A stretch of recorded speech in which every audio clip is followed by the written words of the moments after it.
Cerita ini bukan sekadar kisah cinta biasa. Ini tentang batas yang dilanggar, kepercayaan yang dikhianati, dan cinta yang datang di waktu yang salah. Nama-nama dalam cerita ini telah disamarkan. Dengarkan dengan hati terbuka dan bersiaplah, karena kisah ini akan mengaduk emosimu. Namaku Dion, usia 34 tahun, seorang pengusaha kecil di bidang furnitur. Hidupku berjalan tenang, nyaman, dan stabil. Setidaknya itulah yang selama ini aku yakini. Aku tinggal di pinggiran kota bersama istriku, Lala, yang telah menemaniku sejak aku masih membangun usaha dari nol. Kami belum dikaruniai anak, tapi hubungan kami baik-baik saja. Atau mungkin, aku hanya berusaha percaya bahwa semuanya baik-baik saja. Suatu hari, sahabat lamaku, Reno, meneleponku. Sudah hampir 3 tahun kami tidak bertemu sejak dia pindah ke luar negeri untuk urusan pekerjaan. Reno adalah tipe pria yang selalu tampil percaya diri, sukses, dan punya banyak teman. Dulu saat kami masih kuliah, dialah yang mengajari aku cara bersikap terbuka dan menghadapi dunia. Kami berbagi banyak hal, rahasia, pengalaman, dan bahkan luka masa muda yang tak semua orang tahu. Telepon Reno pagi itu terasa seperti nostalgia yang kembali menyapa. "Halo Dey, aku ke Jakarta minggu depan.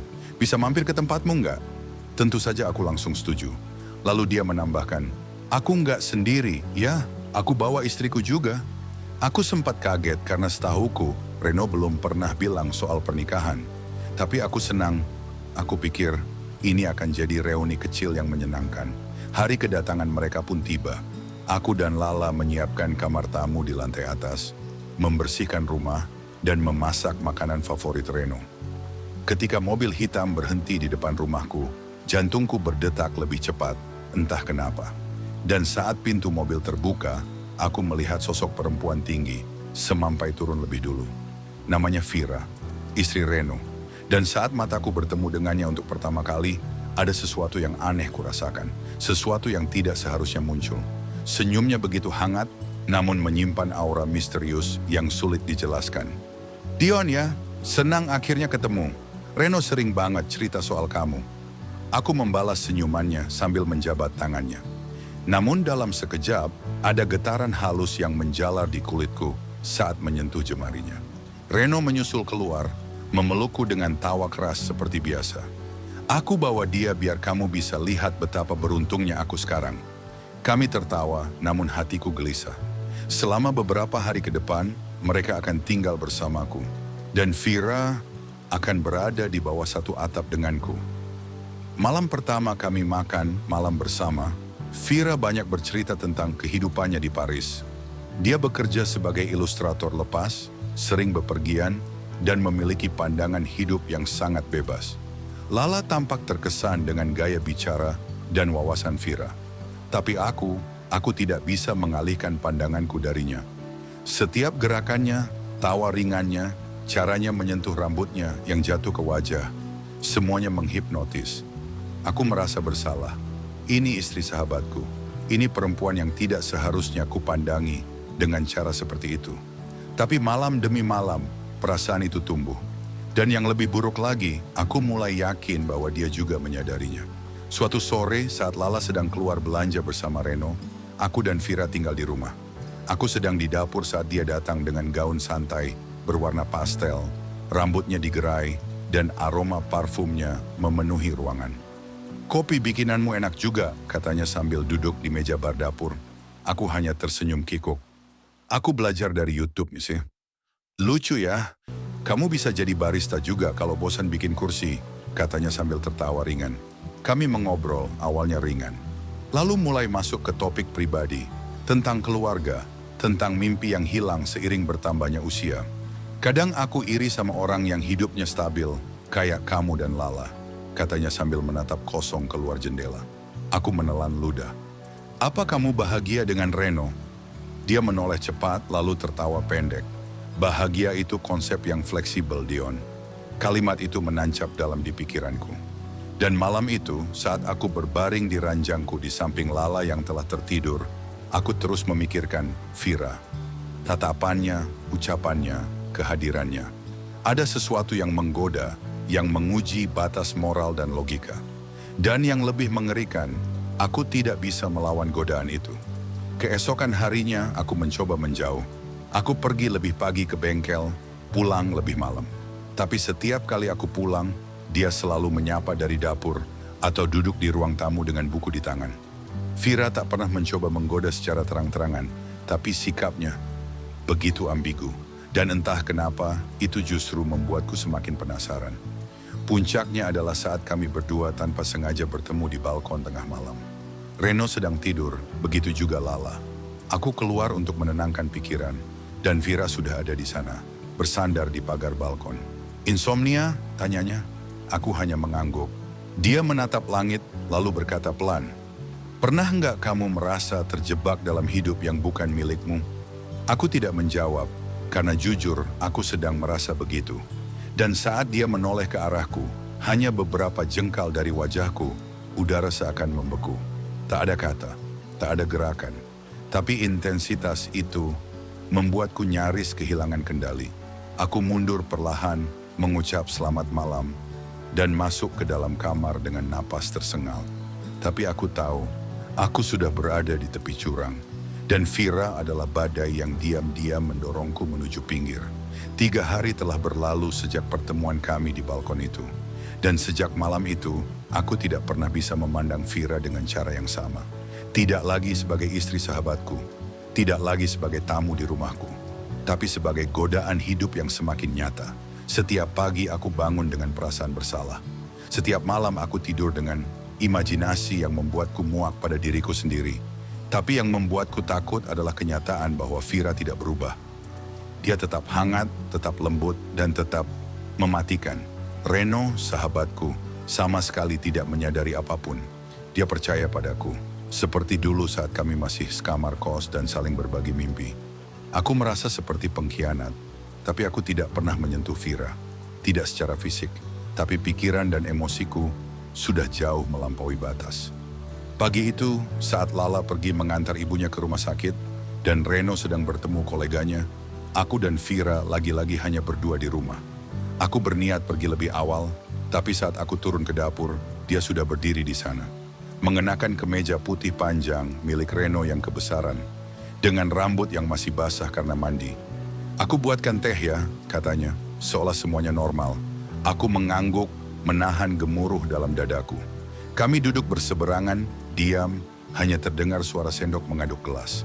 Lalu dia bicara, "Aku tahu kamu merasa bersalah, Dion." Aku menatapnya terkejut. "Aku juga," lanjutnya pelan. "Tapi perasaan itu nyata kan?" Aku tidak menjawab. Aku tak sanggup mengiyakan, tapi juga tak bisa menyangkal. "Kenapa kamu bicara seperti itu?" tanyaku akhirnya. Dia tersenyum tipis. "Karena aku tahu kita sedang tenggelam dan aku lelah pura-pura berenang." Kalimat itu seperti paku di dada. Sakit, tapi jujur. Dan untuk pertama kalinya, aku tidak bisa berpaling. Kami hanya duduk di sana dalam diam yang penuh makna. Saling melihat, saling mendengar, detak jantung masing-masing yang kacau. Hari itu berlalu dengan kecanggungan yang membara. Aku kembali ke bengkel, tapi pikiranku kacau. Aku merasa harus mengambil keputusan antara jujur pada Reno dan menghancurkan semuanya, atau menjaga rahasia dan membunuh perasaanku sendiri. Malamnya, kami makan malam bersama. Lala memasak ikan bakar, Reno membawa wine dari luar negeri. Suasana terlihat hangat. Tapi di bawah meja, Vira menyentuh kakiku dengan kakinya, halus pelan, seperti sinyal kecil yang menggoda. Aku menoleh ke arahnya, dia hanya tersenyum biasa, seolah tak terjadi apa-apa. Dan aku benar-benar tidak tahu harus berbuat apa. Setelah makan malam, Reno dan Lala menonton TV, sementara aku keluar ke teras. Vira menyusul, membawa 2 gelas wine. "Kamu nggak bisa lari terus, Dion," katanya lembut. Aku menggeleng, "Kita harus berhenti." Dia mendekat, berdiri hanya sejengkal dariku. "Lalu kenapa kamu tidak pernah benar-benar pergi dariku?" Pertanyaan itu menghancurkan pertahananku. Aku menatap matanya, dan di sana aku melihat luka yang dalam. Bukan hanya godaan, tapi kesepian. Kesepian yang sama seperti yang aku rasakan selama ini. "Reno tidak pernah benar-benar melihatku," katanya dengan suara bergetar. "Aku ada, tapi dia tidak hadir. Dan kamu, Kamu melihatku. Aku menggertakkan gigi. Aku tidak bisa, Vira. Aku tidak boleh. Dia menyentuh pipiku, pelan, penuh kerinduan. Tapi kamu mau? Tepat saat itu, pintu teras terbuka. Reno keluar tertawa kecil sambil berkata, kalian ngapain kayak pasangan yang lagi galau? Kami langsung menjauh. Aku menyembunyikan gelas wine di belakang punggung, dan Vira tersenyum datar. Cuman ngobrol soal lukisan, katanya cepat. Reno tidak curiga sedikit pun. Dia bahkan duduk di antara kami, membuka percakapan soal bisnis. Dan aku hanya bisa duduk kaku, merasa seperti pecundang. Bagaimana bisa aku mengkhianati sahabatku seperti ini? Bahkan hanya dalam pikiran. Beberapa hari kemudian, Reno dan Vira harus kembali ke Paris. Reno memberiku pelukan panjang, penuh haru. Gue senang banget bisa kesini. Semoga bisa cepat balik lagi ya. Aku hanya mengangguk, tak berani menatap matanya. Vira berdiri di belakangnya, menatapku dalam-dalam. Tatapan itu bukan pamit, itu janji. Janji bahwa ini belum berakhir. Mereka pergi dan rumah kembali sunyi. Tapi pikiranku kacau. Setiap sudut rumah mengingatkanku pada Vira. Tiap cangkir, tiap kursi, tiap langkah. Aku mencoba mengalihkan pikiran, sibuk bekerja, lebih banyak menghabiskan waktu dengan Lala. Tapi hatiku sudah bukan milikku lagi. Dan yang membuatku makin hancur adalah satu amplop putih yang tiba seminggu kemudian. Tanpa nama pengirim, tanpa alamat, di dalamnya hanya selembar foto. Foto itu diambil dari balkon rumahku, menunjukkan aku dan Vira berdiri terlalu dekat. Dan di belakang foto itu ada tulisan tangan. Kamu pikir tidak ada yang melihat? Amplop putih itu mengubah segalanya. Jantungku berdegup lebih cepat saat melihat foto itu untuk kedua kalinya. Tangan ini gemetar, tak sanggup berpikir jernih. Siapa yang mengambil gambar ini? Kapan? Dan yang paling menakutkan, apakah foto ini juga sampai ke tangan Reno? Aku menyimpan foto itu di dalam laci meja kerja, menguncinya rapat-rapat. Tapi kekhawatiran itu tak bisa dikurung seperti kertas. Kepalaku dipenuhi dengan kemungkinan buruk. Bagaimana jika ini adalah peringatan? Atau lebih parah, sebuah ancaman? Aku mulai mencurigai semua orang. Tetangga, pegawai bengkel, bahkan Lala. Aku jadi pendiam, mudah tersinggung, dan murung. Lala beberapa kali bertanya, "Kamu kenapa sih belakangan ini beda banget?" Aku hanya menjawab dengan senyuman palsu dan alasan-alasan basi. Aku tak bisa tidur. Bayangan wajah Vira terus menghantuiku. Juga tulisan di belakang foto itu. "Kamu pikir tidak ada yang melihat?" Aku mencoba mengabaikan semuanya, membuang foto itu, membakarnya. Tapi rasa bersalah dan ketakutan tidak hilang. Seminggu setelah amplop pertama, datang lagi kiriman serupa. Masih dari pengirim tak dikenal. Kali ini bukan foto tapi sebuah flash disk kecil. Tanganku bergetar saat menyambungkannya ke laptop. Di dalamnya satu file video berdurasi sekitar 2 menit. Video itu diambil dari kejauhan dengan suara angin dan gesekan daun, namun jelas terlihat. Aku dan Vira berdiri di balkon malam itu, sangat dekat. Terlihat intim, dan meski tak ada pelukan, ciuman, atau sentuhan yang nyata, video itu cukup membuat segalanya terlihat sangat salah. Lalu muncul suara tawa kecil dari arah belakang kamera. Lelaki, tidak aku kenal. Tapi satu kalimatnya menghantam keras ke dada. Kalau ini jatuh ke tangan yang salah, habis kalian berdua, aku terhempas. Siapa dia? Apa maunya? Apa dia sedang mengawasi kami waktu itu? Apakah Reno sudah tahu? Kepalaku terasa panas, dadaku sesak. Aku tak bisa menyimpan ini sendiri. Aku berpikir untuk menghubungi Vira, memperingatkannya. Tapi setelah beberapa menit menatap nomor kontaknya, aku urungkan niat. Tidak, ini sudah terlalu jauh. Aku harus mengakhiri semuanya. Tapi Tuhan seolah belum selesai mengujiku. Malam itu, saat aku baru saja hendak tidur, Reno menelepon. Suaranya berat, datar. "Bro, kita bisa bicara nggak?" Hatiku mencelos. Aku tahu, ini waktunya. Kami bertemu di sebuah kafe kecil keesokan harinya. Dia duduk lebih dulu, menatapku dengan tatapan yang belum pernah aku lihat sebelumnya. Tidak ada senyum, tidak ada pelukan, hanya hening dan tekanan yang menyesakkan. "Gue dapat kiriman video," katanya langsung. "Gue nggak mau percaya, tapi itu kamu, dan itu..." Vira, aku menunduk, tak bisa berkata apa-apa. "Gue pikir Relo sahabat gue deh, suaranya mulai bergetar. Gue tinggal di rumah lo, istri gue tidur di kamar lo, gue makan dari piring lo. Dan ini yang gue dapat. Aku mencoba bicara. Tapi kami nggak melakukan apa-apa, Ren. Dia tertawa kecil, getir. Lo pikir itu penting? Cinta itu nggak harus telanjang, Dion. Lo jatuh cinta sama istri gue. Itu aja udah cukup nyakitin. Air mataku jatuh, tanpa bisa ku cegah. Aku minta maaf. Dia berdiri, mengambil tasnya. Aku nggak tahu apakah kita bisa balik seperti dulu lagi. Tapi mulai sekarang, jangan pernah cari gue, dan jangan pernah hubungi Vira. Dia pergi, dan aku hanya duduk di sana. Hancur, retak dari dalam. Semua kata tak cukup untuk menebus rasa bersalah ini. Hari-hari setelahnya seperti kabut. Lala pun akhirnya tahu. Aku tak tahu apakah Reno yang menghubunginya, atau dia sendiri melihat sesuatu.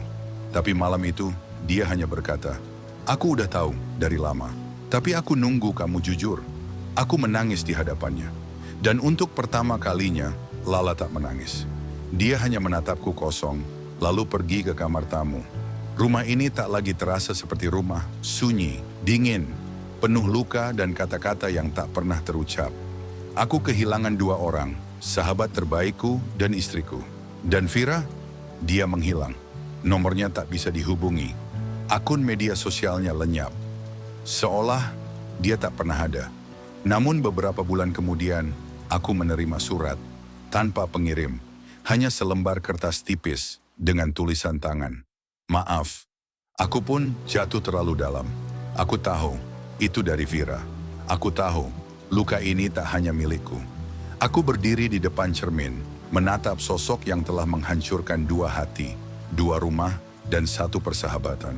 Aku tak butuh hukuman, karena setiap hari aku sudah hidup dalam penyesalan.